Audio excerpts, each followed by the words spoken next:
जब हमने वहाँ पर टंगे पोस्टर में पढ़ा तो हमें पता चला कि इस मशीन में पैसे डालकर इसका बटन ऑन करके हमें वहाँ बैठ जाना है और हम सीधा गेम का आनंद ले सकेंगे। तो हम सब ने वैसा ही किया और अब हम उस गेम में घुस चुके थे। मानो ऐसा लग रहा था कि ये सच में है, सब रियल। वहाँ की दीवारें, खिड़की, दरवाजे सब के सब डरावने थे, जो कि बिल्कुल असली लग रहे थे।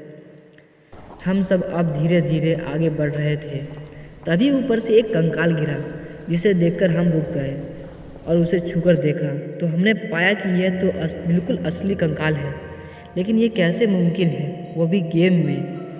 तभी मैंने अपने दोस्तों से कहा कि हम गेम में नहीं, किसी भूतिया महल में हैं, जो कि कोई गेम नहीं है। अब तो हमें डर लगने लगा था और सोचने वाली बात तो यह थी कि हम यहाँ आए कैसे। अब मेरा दिमाग उसी पिज़्ज़ा वाली चुड़ैल पर गया, कहीं वो ही तो हमें यहाँ नहीं लाई। अगर हाँ तो अब हमारे साथ ज़रूर कुछ बुरा होने वाला है। लेकिन मैंने लंबी सांस लेकर अपने दोस्तों को कहा, हमें यहाँ से जल्दी निकलने का रास्ता ढूंढना चाहिए और यहाँ से निकलना चाहिए। हम सब रास्ता ढूंढने के लिए निकल पड़े, लेकिन वहाँ के कमरे पता नहीं कैसे थे। जहाँ से हम जा रहे थे वहीं वापस आ जा रहे थे, बिल्कुल एक भूत भुलैया की तरह। अब हमने सारे कमरे देख लिए थे सिवाय एक के, जो कि ठीक हमारे सामने था। हम एक आशा लेकर उस कमरे के अंदर गए। वहाँ तो ज़्यादा अंधेरा था, तो मेरे दोस्त ने मोबाइल फ़ोन का टॉर्च चलाया और इधर उधर देखने लगा। तभी उसके मुंह से तेज़ चीख निकल गई। तो हमने पूछा क्या हुआ, तो उसके मुंह से एक भी शब्द नहीं निकले। जब हमने सामने देखा तो हमारे भी होश उड़ गए और हम सब भी तेज़ से चिल्लाए और दरवाजे की तरफ भागने लगे। लेकिन दरवाज़ा बंद हो गया और हमारे पास कोई ऑप्शन नहीं था सिवाय मरने के। मैंने गौर से उसे देखा तो ये वही चुड़ैल थी जो कि मुझे फास्ट फूड स्टोर में दिखी थी। मैं उसके पास गया और कहा, आखिर चाहती क्या हो तुम? हमारा पीछा क्यों कर रही हो? हमने तुम्हारा क्या बिगाड़ा है? तभी वह कहती है कि मुझे सिर्फ तुम चाहिए, सिर्फ तुम। ये कहकर उसने मेरे सभी दोस्तों को कंकाल बना दिया। फिर मैंने कहा, ये क्या किया तुमने? मेरे दोस्तों को क्यों मारा तुमने? तुम्हें सिर्फ मैं चाहिए था ना?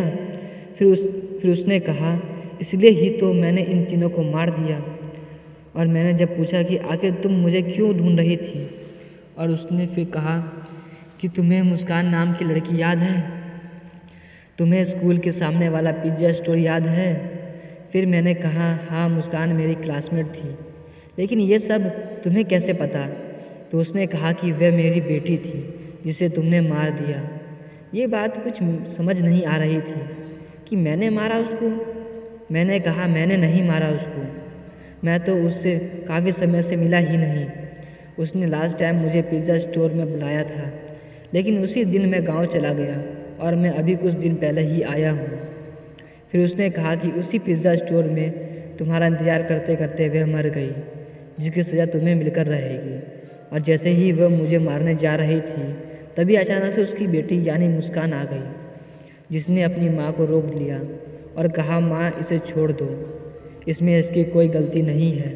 मैं ही इंतज़ार कर रही थी और अचानक से मुझे सांस लेने में तकलीफ़ होने लगी और मेरी सांस रुक गई। इस बात को सुनकर मुझे काफ़ी दुख हुआ। अगर मैं वहाँ चला जाता तो आज मुस्कान ज़िंदा होती। तभी मुस्कान ने कहा कि मेरा काम हो गया, अब मुझे जाना होगा, और वह और उसकी माँ चली गई।